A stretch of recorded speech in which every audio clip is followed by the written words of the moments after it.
Բարև։ Պատկերացրեք մարդու, ով երկար տարիներ տեսնում էր միայն աղոտ բծեր, ու հանկարծ նա սկսում է տարբերել տառերը, բառերը, դեմքերը։ Հենց սա իրականություն դարձել Prima համակարգի կլինիկական փորձարկումների մասնակիցների մեծամասնության համար։ Prima-ն ակնային իմպլանտի ու պրոցեսորով խելացի ակնոցների ունիկալ կոմպլեքս է։ 6 երկիր ներկայացնող հետազոտական խումբը հայտնել է, որ համակարգի միջոցով հնարավոր է դարձել ցանցաթաղանթի աշխարհագրական ատրոֆիայով բուժառուների 80%-ի մոտ հասնել տեսողության կլինիկական նշանակալի վերականգնման։ Ցանցաթաղանթի աշխարհագրական ատրոֆիան տարիքային մակուլյար դեգեներացիայի ամենածանր տեսակներից մեկն է ու տարեց մարդկանց մոտ կուրության գլխավոր պատճառը։ Հիվանդությունը ոչնչացնում է ցանցաթաղանթի կենտրոնում գտնվող ֆոտոռեցեպտորները։ Հենց այս հատվածն է պատասխանատու հստակ գունավոր տեսողության համար։ Ավելի ուշ փուլերում, երբ սկսվում է աշխարհագրական ատրոֆիան, բջիջների ոչնչացումը այլևս անդառնալի է, ու մարդը կորցնում է անմիջապես իր առջև գտնվող օբյեկտները տեսնելու հնարավորությունը։ Առայժմ գոյություն չի ունեցել այս պրոցեսը դադարեցնելու ոչ մի իրապես արդյունավետ միջոց։ Մոտ 10 տարի առաջ մշակված Prima համակարգն առաջարկում է տեխնոլոգիական լուծում, որը մինչև վերջերս ֆանտաստիկ էր հնչում։ Դրա հիմքում փոքրիկ 2 մմ-ը 2 մմ-ի վրա չափերի ու մարդու մազի հաստության սիլիցիումից մատրիցան է։ Այն պարունակում է 378 փոքրագույն պիքսել, որոնցից յուրաքանչյուրը կարող է արձագանքել լույսի ազդեցությանը։ Իմպլանտը տեղադրվում է ցանցաթաղանթի վնասված հատվածի տակ, որտեղ այն փաստացի իր վրա է վերցնում կորսված ֆոտոռեցեպտորների ֆունկցիաները։ Համակարգի երկրորդ մասը խելացի ակնոցներն են։ Դրանք ունեն փոքրիկ տեսախցիկ, որը ֆիքսում է շրջակա աշխարհի պատկերը, ինչպես նաև դեպի աչքը ուղղված պրոյեկտոր։ Տեսախցիկի ազդանշանը գնում է գրպանային պրոցեսոր, վերափոխում է ինֆրակարմիր ճառագայթման, որն էլ պրոյեկտորի միջոցով ուղղում է իմպլանտի վրա։ Իմպլանտն իր հերթին լույսը վերածում է էլեկտրական իմպուլսների, որոնք գրգռում են ցանցաթաղանթի բիպոլյար բջիջները։ Վերջինները տեսողական նյարդով ինֆորմացիան փոխանցում են ուղեղին։ Ստացվում է յուրահատուկ հիբրիդ, երբ բնական պերիֆերիկ տեսողությունը համալրվում է արհեստական կենտրոնական տեսողությամբ։ Գիտնականների միջազգային խումբը համակարգը փորձարկել է Եվրոպայի 17 կլինիկական կենտրոններում։ Հետազոտությանը մասնակցել է 60 տարեկանից բարձր տարիքի 38 բուժառու, որոնց միջին տարիքը մոտ 79 տարեկան է։ Բոլոր նրանց իմպլանտը տեղադրվել է միայն մի աչքի մեջ եւ բոլորին սովորեցրել են օգտագործել սարքը։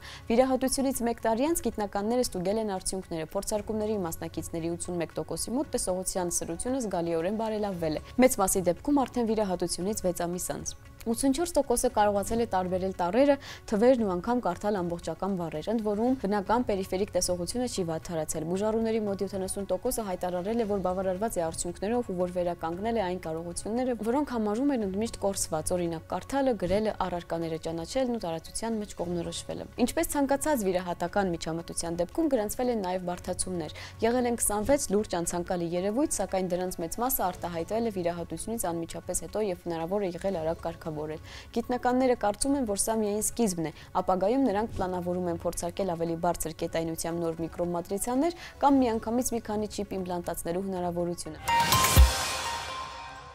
Մեծ պանդաները ավելի խելացի են, քան համարվում է։ Չինացի կենսաբանները պարզել են, որ այս կենդանիները կարողանում են ոչ միայն օգտվել գործիքներից, այլև ինքնուրույն պատրաստել դրանք։ Գիտնականները 50 օր շարունակ օրական 6 ժամ հետևել են Սիան եւ Չենդու քաղաքների հետազոտական կենտրոններում ապրող 18 պանդաների վարքագծին։ Այս ընթացքում նրանք գրանցել են 383 դեպք, երբ պանդաները թաթերով վերցրել են ճյուղեր, բամբուկի ցողուններ կամ այլ առարկաներ, դրանք օգտագործելով մարմինը քորելու համար այն հատվածներում, ուր թաթերը չեն հասնում։ Հատկապես հետաքրքիր է, որ 31 դեպքում պանդաները ոչ թե ուղղակի վերցրել են պատրաստի առարկաները, այլ իրենք են պատրաստել աշխատանքային գործիքներ, ծառից պոկելով համապատասխանող ճյուղը կամ կոտրելով բամբուկի ցողունի մի մասը։ Բոլոր դիտարկումները ցույց են տվել, որ կենդանիները գործել են նպատակաուղղված ցույց դնելով իրենց գործողությունների գիտակցման նշաններ ու սեփական կարիքներին շրջապատող առարկաները հարմարեցնելու կարողություն։ Մինչև հիմա կաթնասունների, հատկապես արչազգիների շրջանում գործիքներ օգտագործելը համարվում էր հազվադեպ երևույթ։ Ավելի վաղ նման դեպքեր նկարագրվել էին միայն էպիզոդիկ,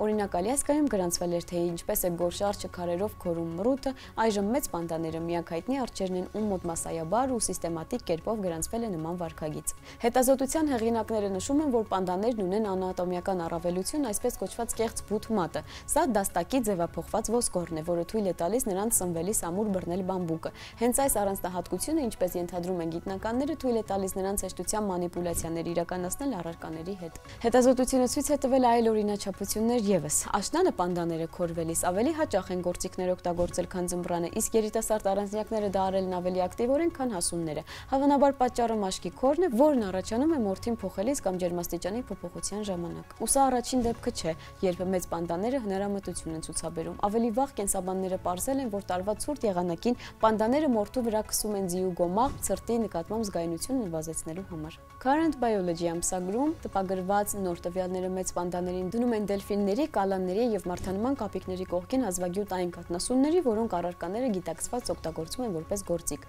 Գիտության համար սա կարևոր ազդանշան է։ Հնարավոր է ինտելեկտն ու գործիքներ օգտագործելը կենդանիների շրջանում շատ ավելի տարածված է, քան մենք կարծում էինք։